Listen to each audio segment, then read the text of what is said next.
ಹೊಸಪೇಟೆಗೆ ಬಂದಾಗ ಸಿಕ್ಕಿರಲಿಲ್ಲ, ಎಲ್ಲಿ ಬಂದಾಗ ಕ್ಲಿಕ್ ಮಾಡಿ ಇಲ್ಲಿ ಬೆಳಗ್ಗೆ ಫೋನ್ ಮಾಡಿದ್ರೆ ಪಾಟ್ನಾಗ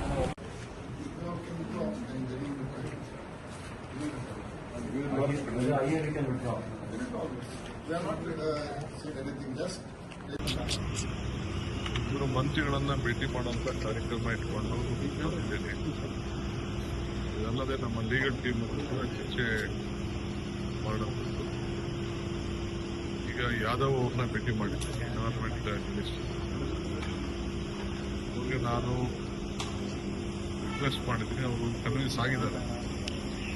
ಅದು ಎತ್ತಿನೊಳೆ ಪ್ರಾಜೆಕ್ಟ್ ನಾವು ಆಲ್ಟರ್ನೇಟಿವ್ ಲ್ಯಾಂಡ್ ನಾವು ಕೊಟ್ಟಿದ್ದೀವಿ, ಅಬ್ಜೆಕ್ಷನ್ಸ್ ರೈಸ್ ಮಾಡಿದ್ರು, ಅದು ಕೂಡ ಹೇಳಿದ್ದೇವೆ. ಸೊ ಕ್ಲಿಯರ್ ಮಾಡಿಕೊಡ್ತೀವಿ ಅಂತ ಆಶ್ವಾಸನೆ.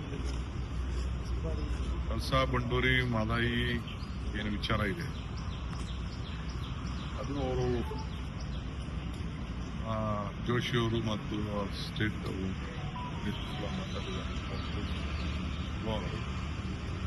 ನಾನು ಅವರಿಗೆ ಮಾತಾಡೋಕ್ಕೆ ಸಾಯಂಕಾಲ ಭೇಟಿ ಮಾಡಬೇಕು.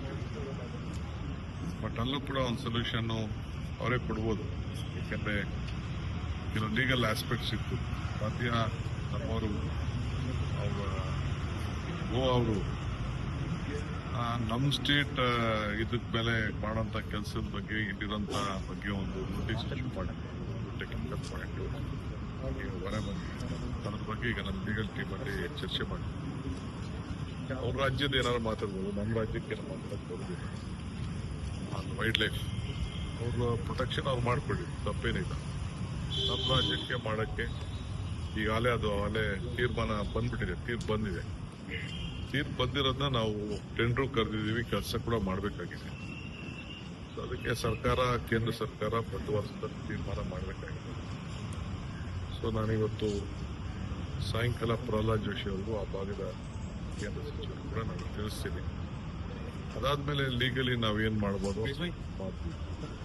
ಈ ಮಧ್ಯದಲ್ಲಿ ನಾನು ನೆಕ್ಸ್ಟ್ ನಮ್ಮ ಪಾರ್ಲಿಮೆಂಟ್ ಶುರು ಆಗ್ತಿರೋ ಮುಂಚಿತವಾಗಿ ನಮ್ಮ ಇರಿಗೇಷನ್ ಇಲಾಖೆಗೆ ನಮ್ಮ ಲೀಗಲ್ ಟೀಮ್ಗೆ ಎಲ್ಲ ಪಾರ್ಲಿಮೆಂಟ್ ಮೆಂಬರ್ಸ್ಗೆ ಮೇಕೆದಾಟು ವಿಚಾರ ಇರ್ಬೋದು, ಕೃಷ್ಣ ಮತ್ತು ಮಾದಾಯಿ ವಿಚಾರ,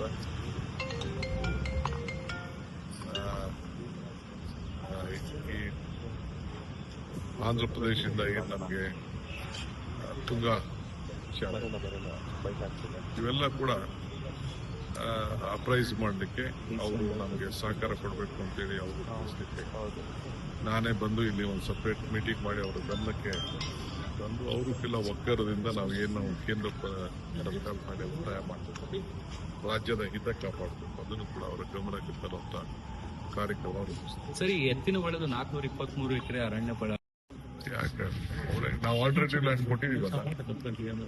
ಕೆಲವು ಭಾಗ ಫಾರೆಸ್ಟ್ ಲ್ಯಾಂಡ್ ಇತ್ತು, ಕೆಲವು ಭಾಗ ರೆವಿನ್ಯೂ ಲ್ಯಾಂಡ್ ಇತ್ತು. ಆದ್ರೆ ಅನುಮತಿ ಕೊಡೋಕ್ಕಿಂತ ಮುಂಚೆನೆ ಬಳಕೆ ಮಾಡಿದ್ದಾರೆ ಅನ್ನೋ ಆರೋಪ ಬರ್ತದೆ. ಆಗಲೇ ನಮ್ಮ ರೈತರುಗಳಿಗೆ 40-50 ವರ್ಷದಿಂದ ನಮ್ಮ ರೆವಿನ್ಯೂ ಅವರು ರೈತರುಗಳಿಗೆಲ್ಲ ಕೊಟ್ಬಿಟ್ಟಿದ್ರು. ನಾವು ಅವ್ರಿಗೆ ಕಾಂಪನ್ಸೇಷನ್ ಕೊಟ್ಬಿಟ್ಟಿದ್ದ. ಆಮೇಲೆ ಅವ್ರು ನಮ್ದು ಫಾರೆಸ್ಟ್ ಅಂತ ಬಂದಿದ್ದಾರೆ ಅಷ್ಟೇ. ಅದಕ್ಕೆ మన ಕ್ಯಾಬಿನೆಟ್ ಅಲ್ಲಿ ನಾವು ಡಿಸಿಷನ್ ತಗೊಂಡಿದ್ವಿ. ಅದೇ ರೈತರು ಪೊಸಿಷನ್ ಎಲ್ಲ ಫಾರೆಸ್ಟ್ ಅವ್ರ ಪೊಸಿಷನ್ ಇರಲಿಲ್ಲ, ರೈತರ ಪೊಸಿಷನ್ ಇದ್ರು.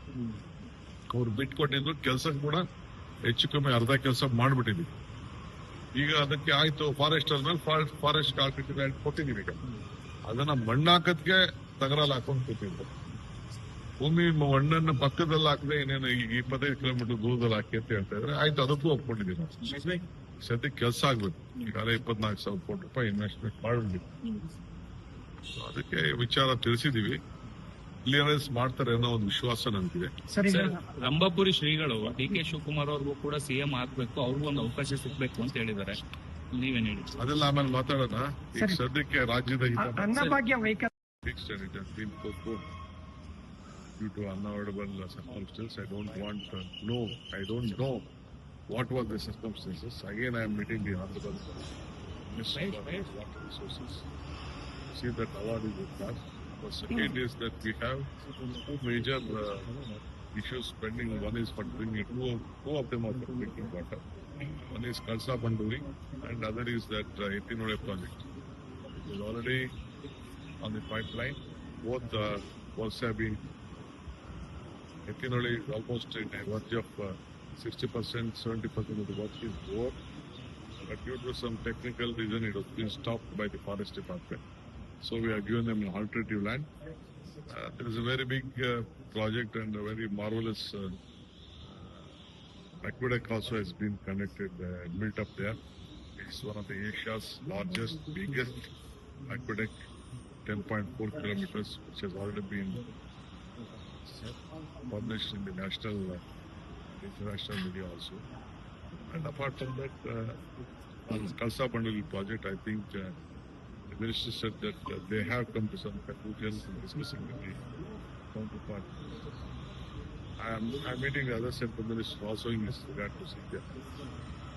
I hope it will be sorted out as I think. And at the same time, in the coming parliament, I am coming back here to apprise all my ministers, central ministers and the parliament members to know them, to inform them what has to be done for the interest of the state and what plan of action and support they have to.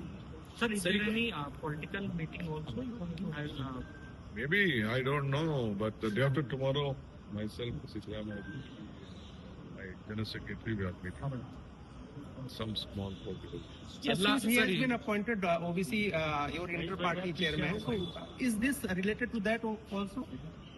Is on 15th, a team of our OBC leaders are coming to Karnataka, and KPCC is also hosting them to conduct a meeting. And my CM is taking a lead on the issue. Though he is not chairman, but he is the important leader of this country, with the chief minister. He will also contribute in his own way to strengthen the Congress party on the backward classes. He is one of the leaders of the backward class. The Congress party definitely would like to encash his leadership, his strength to the Congress party.